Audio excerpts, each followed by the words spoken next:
The most deeply layered image in Kendrick Lamar's halftime show was the use of Samuel L. Jackson as Uncle Sam, because he's doing double duty here. Not only is he playing Uncle Sam, but he's also playing an Uncle Tom. It's an insidious, pervasive, subtle trope that's been used against Black people for centuries. Come, let's do our homework. Great art is political, and anyone who tries to tell you otherwise is trying to silence you. And no one's better at the game than Kendrick Lamar, particularly with the imagery he chose for the halftime show. And my favorite is the use of Samuel L. Jackson as our Uncle Sam and our Uncle Tom. So as soon as he starts saying phrases like too loud, too reckless, too ghetto, be humble, be quiet, we can already see this servile, appeasing, dumbing down attitude that became synonymous with an Uncle Tom. What is an Uncle Tom? Well, the name comes from the novel Uncle Tom's Cabin, which was written by Harriet Beecher Stowe, and it was released in 1852, so just before all of the events that we've been talking about. She was a Northern abolitionist. She believed that slavery was wrong, and she wrote this novel about an enslaved Black man who helped other slaves escape, but ultimately was martyred at the end of the book. It told a more accurate depiction of what slavery was like, and it opened a lot of eyes. It was based on the real life of Josiah Henson, who was an enslaved man in the United States. He eventually escaped to Canada, where he lived as a free man, raised a family, and wrote his memoirs, which Harriet Beecher Stowe read and based the character from Uncle Tom's Cabin on. Now, Uncle Tom's Cabin becomes a huge, mega, massive hit. Everyone is reading this book. It is the second most popular book in the country, second only to the Bible. Everyone's reading this book, and the popularity of the book brings this idea of conversation about slavery to the forefront.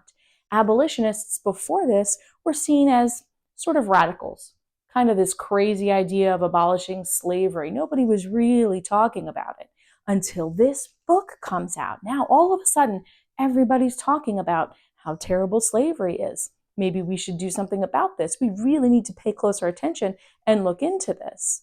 So the power of her art, of the book of Uncle Tom's Cabin, brought the conversation about ending slavery to the forefront of the nation. And Abraham Lincoln credits Harriet Beecher Stowe and the writing of Uncle Tom's Cabin as one of the things that helped get him elected. Of course, it's also one of the things that contributed to the Civil War, but that wound needed to be opened at some point anyway. This book is political. Art is also influential. It can change minds. It can change hearts.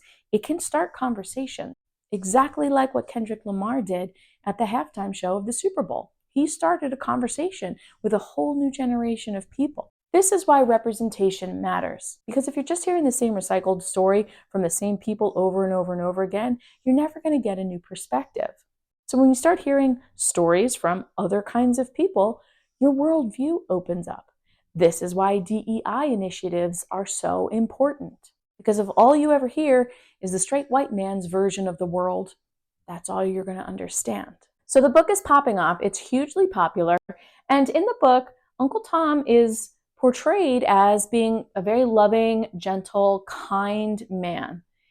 As stage productions of Uncle Tom's Cabin start to happen, the caricature, the portrayal of Uncle Tom starts to shift a little bit.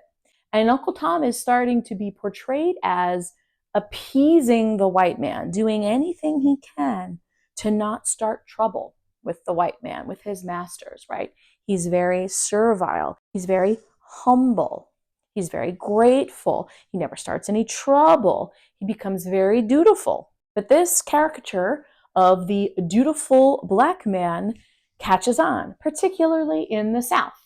So now we have Tom being portrayed as this sort of step and fetch it, submissive character. He starts to become more of the victim than the hero of his own story, which of course is exactly how racist whites in the South wanted to portray Black people. You're supposed to be grateful that we allowed you to come into the house, that we let you sit with us at dinner, right? And they start erecting actual statues. This is real. This is a real statue, and this is the real name of the statue. It was built in 1927 in Louisiana, It has subsequently been taken down and removed. It's now in a museum. But this was true. This was real. This is exactly how the Uncle Tom character was portrayed in the South, that you're just lucky to be here, and shouldn't you just be grateful? And here he is, tipping his hat, doing as he's told. This character of the Uncle Tom is also portrayed in a lot of popular movies. This is Shirley Temple with Bill Bojangles Robinson playing this character of an Uncle Tom. And this character became the antithesis of any kind of civil rights movement, any kind of revolution, uprising, pushback against the white patriarchy. Because if you're kissing up to the white man, if you're an Uncle Tom, then you aren't a part of the movement. You aren't on our side.